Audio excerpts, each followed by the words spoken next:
நீங்கள் என்ன சொன்னீங்க அப்படின்னா, நம்ம முடிஞ்ச அளவுக்கு கம்மியான இன்வெஸ்ட்மெண்ட்டில் பண்ணணும் அப்படின்னு சொல்லியிருக்கீங்க. அண்ட் முடிஞ்ச அளவுக்கு லாஸ் இல்லாமல் இதை பண்ணணும். ஏன்னா ட்ரை பண்ணி இருக்கிற காசையும் விட்டுட்டு கஷ்டம் அது. ஸோ அப்போ லாஸ் இல்லாமல் இந்த விஷயத்தை ட்ரை பண்ணி பார்க்கறதுக்கு, எக்ஸிக்யூட் பண்ணி பார்க்கறதுக்கு என்ன செய்யணும்? That's a process. Okay. So இப்போ வந்து ஒரு ஐடியா இருக்கு. அந்த ஐடியாவை நம்ம நெக்ஸ்ட் லெவல் எப்படி கொண்டு போகிறது, எப்படி எக்ஸிக்யூட் பண்ணுறது, அதுக்கு லெஸ் இன்வெஸ்ட்மெண்ட்டோ இல்லை நோ இன்வெஸ்ட்மெண்ட்டோ கொண்டு போகணும்னா அதுக்கு ஒரே ஒரு வழி தான். ஓகேவா? ஸோ இப்போ நான் எப்பவுமே என்ன சொல்லுவேன்னா, இப்போ வந்து யூஸ் யர் சோஷியல் மீடியா. இப்போ ஃபேஸ்புக் இருக்கட்டும், வாட்ஸ்அப் இருக்கட்டும்.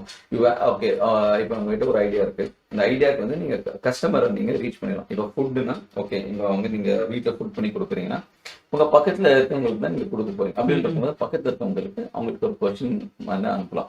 நான் ஃபுட் பண்ணி கொடுத்தா நீங்க வாங்குவீங்களா எவ்ரிடே, அதாவது நீங்க என்ன ஸ்பெஷலா பண்ணி கொடுக்க போறீங்கன்னு சொல்லிட்டு.